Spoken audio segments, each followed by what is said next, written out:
I'm Joeita, and this is The Pulse. A while back, I hosted an episode on life admin. It refers to the administrative work one does on a day-to-day basis.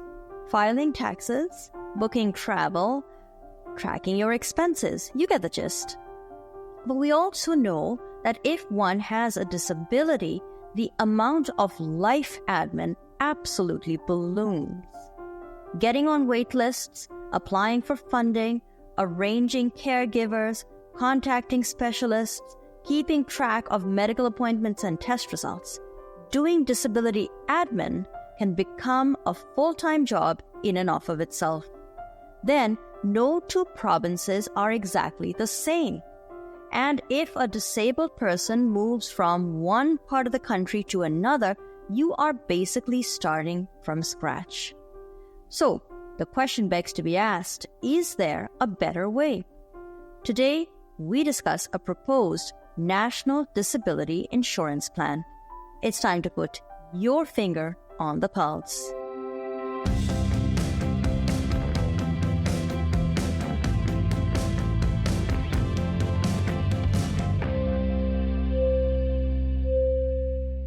Hello and welcome to The Pulse on AMI Audio. I'm Joeita, joining you from my home in downtown Toronto. With me today is the Executive Director for Every Canadian Counts. I'm pleased to welcome to the program Hubert van Niekirk. Hubert, hello and welcome to The Pulse. Thanks so much for joining me today. Well, thank you, Joeita, for having me here. I look for every opportunity to describe our program because not many people know that could actually be an option. So I really appreciate the opportunity. And Joeita, just for those that would appreciate this, I'm a kind of a long-haired, gray-haired, hippie-looking type with a goatee, and I'm retired for about 6 years, and I've worked in the disability. I was in another career, mostly construction, for 27 years, and then I taught school for 17 years in special education in a self-contained classroom. So that's where I've learned an awful lot about disabilities, and after retiring, I thought there was just so much more to do, and that's what keeps me going, because things are just so hard for people with disabilities, disabled people, and I use that term both. Persons with disability or disabled person. People have their preferences, but I like to offend everybody equally. So, yes. Yeah, I like to use them interchangeably as well. Well, certainly no one's going to accuse you of slowing down at retirement.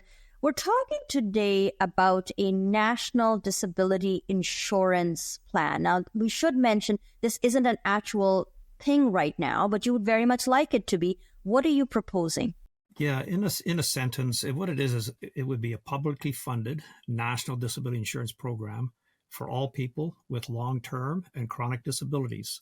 So whether a person is born with a disability at birth, or if you acquire a disability later in life, you would be covered for life. And we're fashioning it somehow after a program that's already been in effect, fully implemented in 2017 in Australia. They just completed a major review.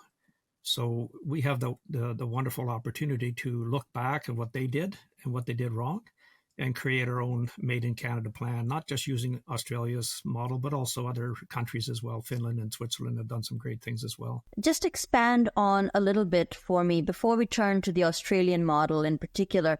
Expand, if you will, on what this means for people with disabilities. If you were to introduce a national disability insurance program, what's that going to mean for people with disabilities on a day-to-day basis? And how is it going to be different from what we have right now?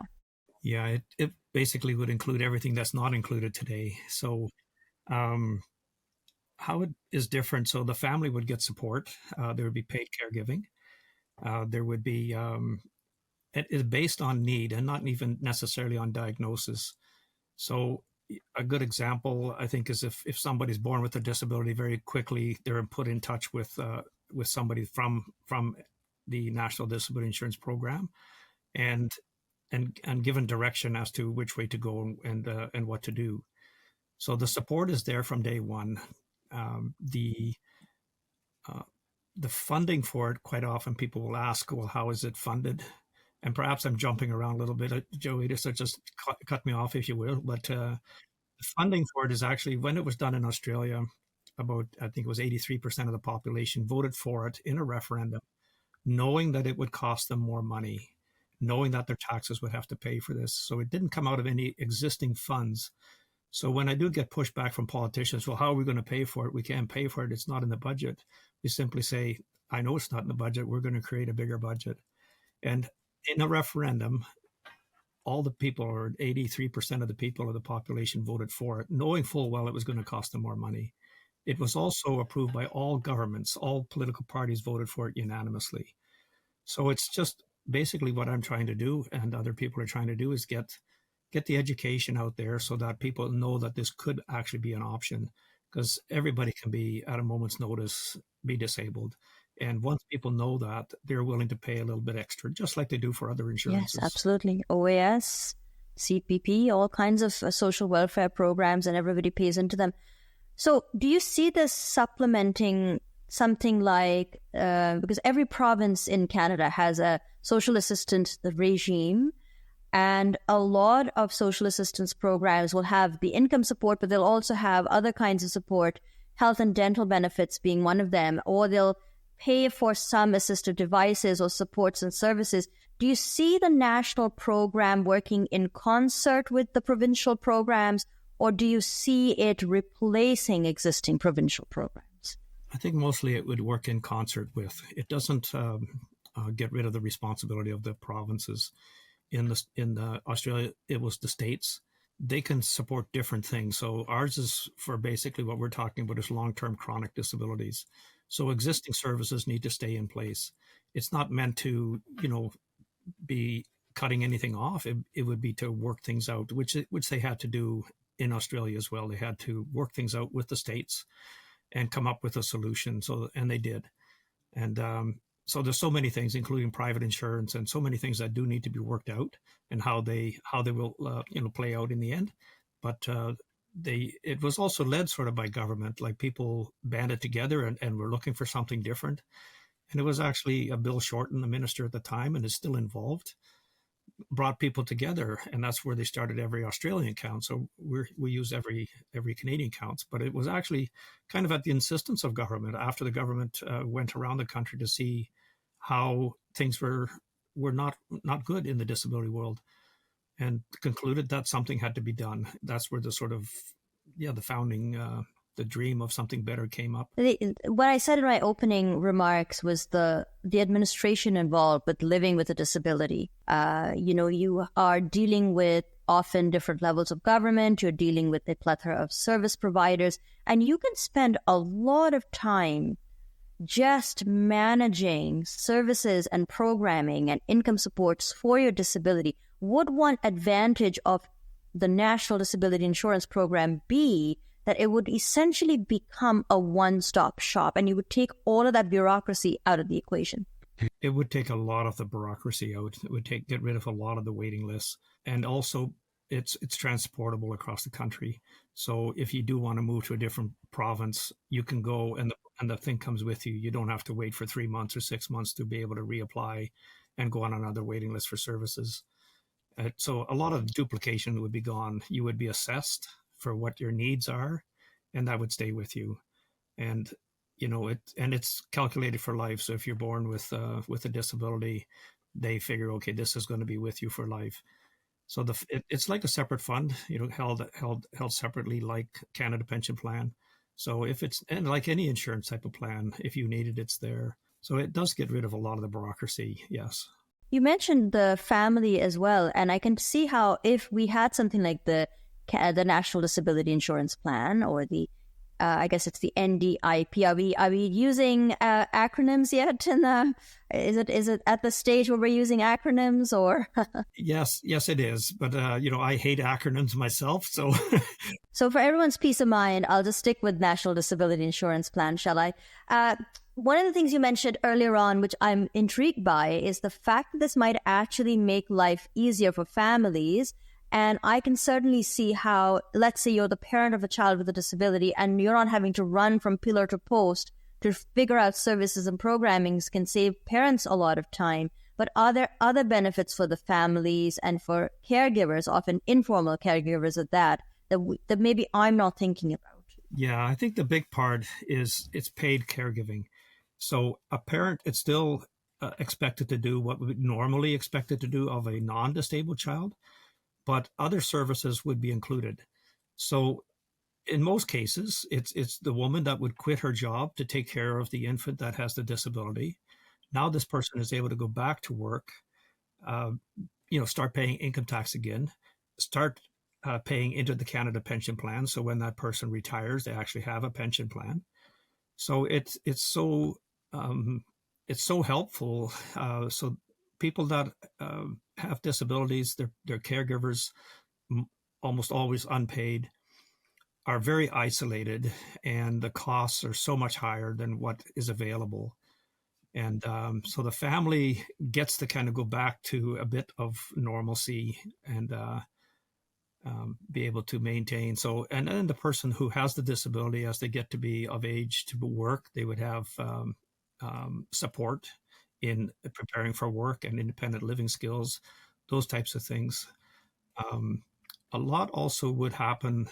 I just heard a story the other day. Actually, it came from Australia, where I did a Twitter space, and there was two people from Australia there, and he commented on how he was one of the agencies that helped people after the NDI. They call it the NDIS there, but after the National Disability Insurance Plan started, and it was somebody who had been in an institution, I think, for 3 years with Huntington's, and because there was no place for them to go, he was isolated and left. And once the program started, they were able to get their own place to live, their own apartment, and be able to start participating in social events. So that's just one story, but there's thousands of stories like that, which is really what made a tipping point in Australia, is where people started to write their stories. Yeah. But let's talk about Australia, because this had not pinged on my radar at all. How is it that you came across what was happening in Australia? Why do you think it would be, and why do you think this is something that could work here in Canada? Yeah, it started. Every Canadian Counts started out of an association in Ottawa called the Ottawa Carleton Association for Persons with Developmental Disabilities, and they had heard about a program in Australia, and so a few people from there went to Australia. And at the same time, Carla Qualtra, our past Minister of Disabilities, was there as well, and looked at how well it was operating, how it was life-changing for people. And at the time, I'm sure, they comment, we really have to look into this for Canada. And so that's kind of how the idea started. And we've been working with Carla Qualtra for over the years. And, first it was the Accessibility Canada Act that came in, and all the oxygen in the room, if you will, political and otherwise, went to that. And then the Canada Disability Benefit came in.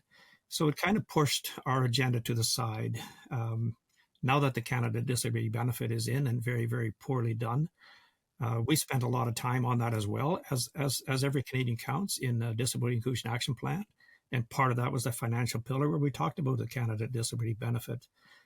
And now we find that a lot of that is just been I'm not going to say a total waste of time, because at least there is something there, but it certainly falls far below the expectations of the disability community, and not get anybody near the poverty level, not even close.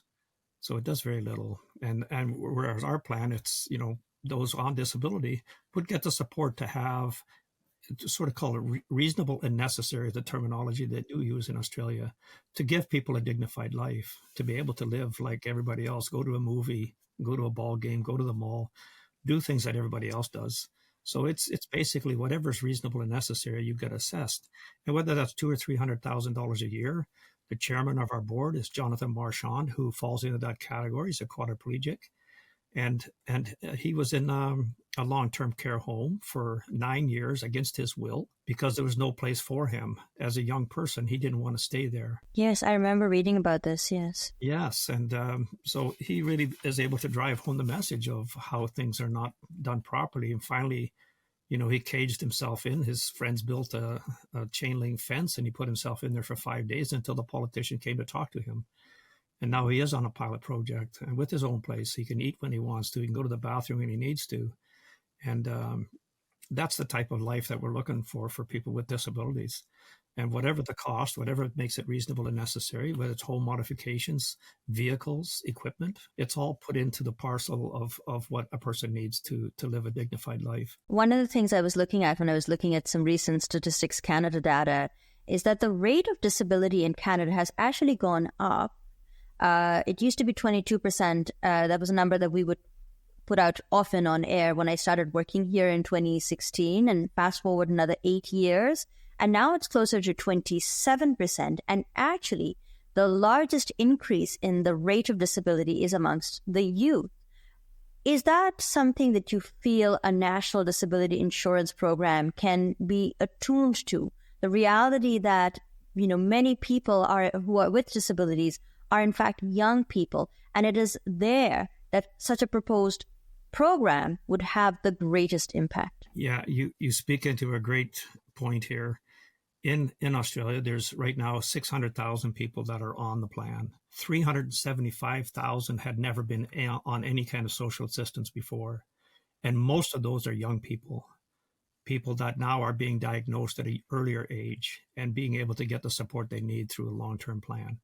So it absolutely is young people. It's mental health. It's so many cases that have just, with early intervention, early diagnosis, now they're able to get the support they need. With politicians, when you're having meetings with them, I'm sure you get the inevitable question about how much it's going to cost. But when I was looking over some of your materials last night, I got very excited about it. And I said to my husband, I think we're going to get this. I think it's really going to happen. And he said, yes, but how soon will it happen? And that is a very good question to ask. How soon do you think this will actually come about, if it comes about? Yeah, it's going to take political will. It's going to take political will because the first thing that needs to happen, I'll go a long way to say it because it depends on so many things. If what the government really needs to do, and we asked for it in the last budget, we asked for the government to put $6 million aside through the finance committee. We put a letter in, put $6 million aside to do the research to find out whether it's viable and feasible, whether people want it, whether it's doable. So they need to do that research first. And we spoke directly to policy people in the disability branch. We've really pushed for it to be in the budget. They decided not to put it in the budget. So we're going to continue on that push because at some point the government will have to, we have the university here. I live in London, Ontario. We have the university here that we had students do a small research paper on it. And they concluded, yes, it's needed and people want it. We're going to be working again with more later this week. I'm going to be talking to another group of students to talk about how we can advance the cause. And so we do need research. We do need people to know about it to be able to push this. So I would say at the very least, it's going to be 3 years if government is actually, yes, let's do this. Because I think it sort of started the ball rolling in Australia in 2010. It started in 2007 where people started to get together and say, we got to do something better. And in 2010, this started to become a reality. The first pilot projects, it was actually enacted into government 2013, and pilot projects started shortly thereafter, right up until 2017. And I think in some areas it might still be being rolled out, but basically it was considered in 2017 to be completely rolled out. So it takes time. So let's say it took 10 years to completely roll it out. Australia did this on their own. They didn't have what we call a guidebook. We can call it a guidebook. We now have that guidebook. We know what problems they had. We know what avenues they had to go through, and we can depend on what they learned and push that directly into what we have. Even supported housing. Finland is a great example of what they do with supported housing. And that all comes into it because it's mostly people with disabilities. They deserve a house to live, a home to live in. But it doesn't do you any good if it's not supported. They have to be supported. There's different, and I'll mention the name Indwell in southwestern Ontario here is doing such a fine job of pulling people off the street or almost on the street. Mental health, a lot of it, people with disabilities, and they are giving them support to live in their own place, in their own apartment.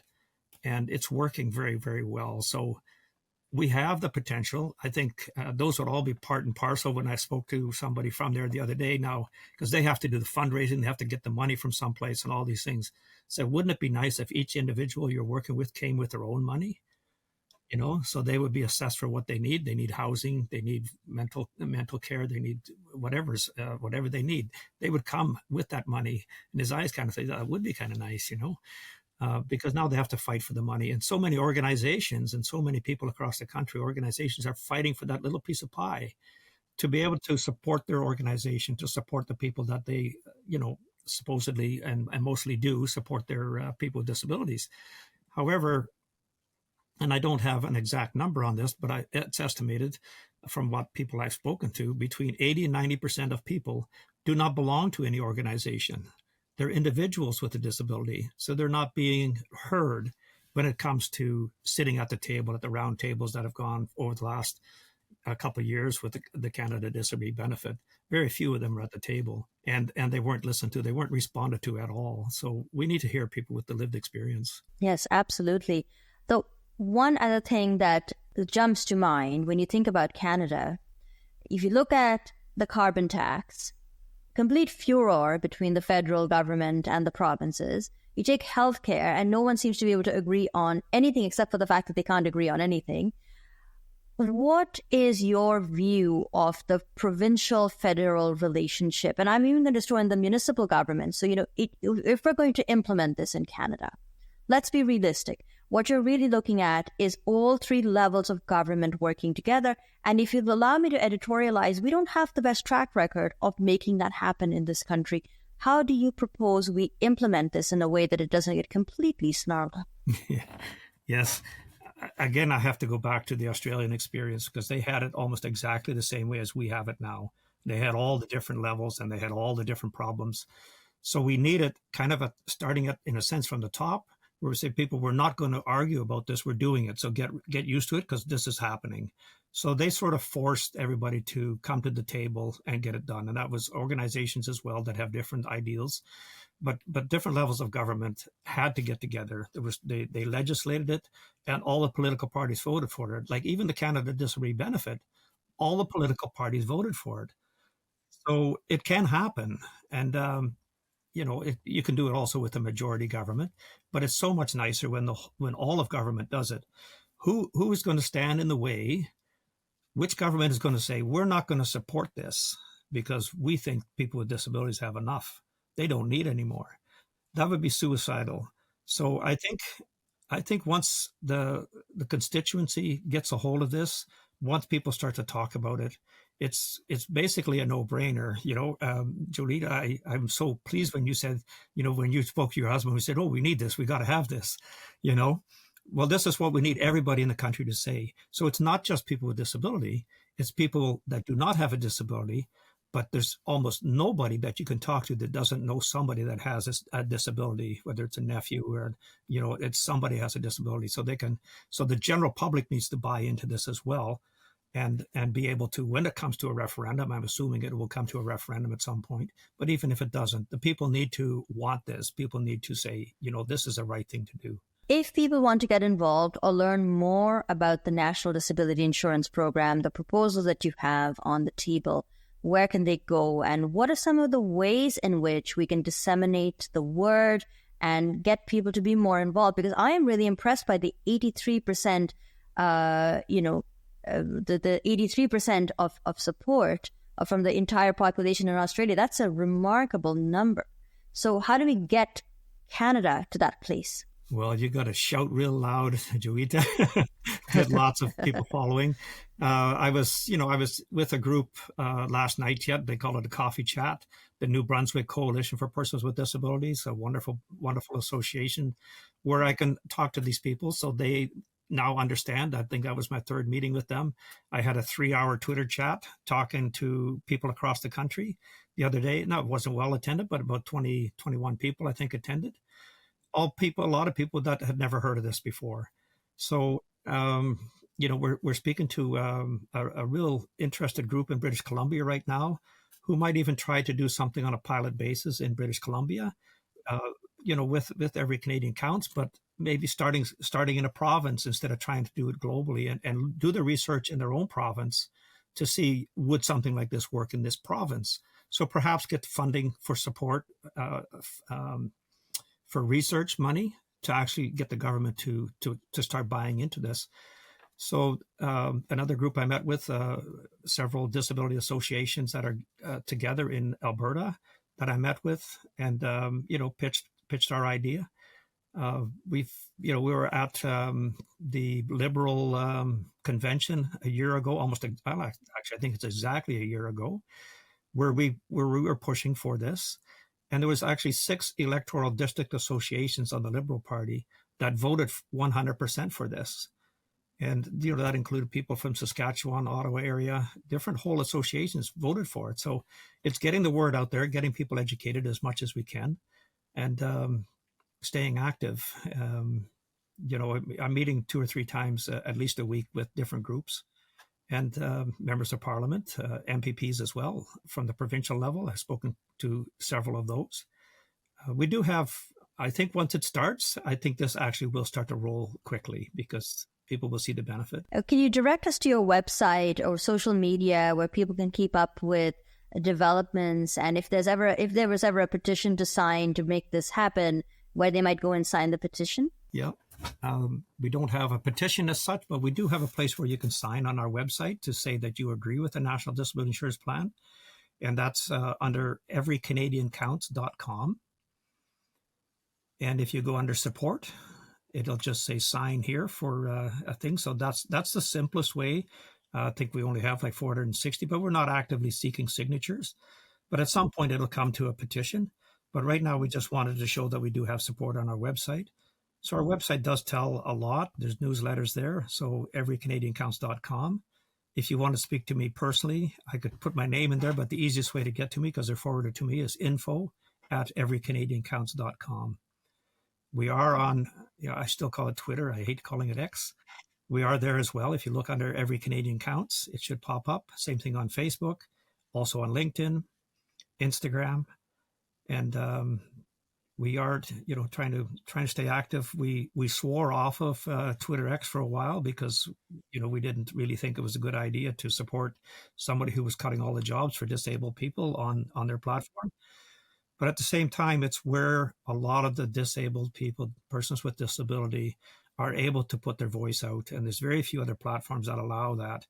And the other platforms that came out of, the discussed with Twitter X, aren't really building up. So we're also on Threads. We're different places, but nothing is like the platform that people have with disabilities on X. So that's where most of our up-to-date stuff is, and also not as much on LinkedIn, but we do post on LinkedIn and the Facebook group as well. Hubert, thank you very much for speaking to me about the National Disability Insurance Program. I should say the proposed National Disability Insurance Program, but thanks again for coming on the program. Joeita, thanks again very, very much from the bottom of my heart. Hubert van Niekirk is the Executive Director for Every Canadian Counts, and we were talking about the proposed National Disability Insurance Program, and I hope you'll check out their website at everycanadiancounts.com to learn more. That's all the time we have for today. If you have any feedback, write to us at feedback@ami.ca.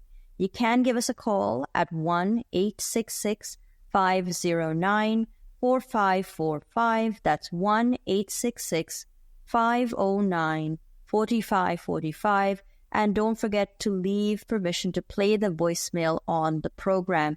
You can also find this show on X at AMI Audio. Use the hashtag PulseAMI. You can also find Accessible Media Inc. on Facebook. So a number of ways for you to get in touch with us. Let us know how you feel about a National Disability Insurance Program. Love it, hate it, don't care about it. We would love to hear from you. Mark Aflalo is the technical producer for The Pulse. Ryan Delahanty is the coordinator for AMI Audio Podcasts. Andy Frank is the manager for AMI Audio. And I've been your host, Joeita Gupta. Thanks so much for listening.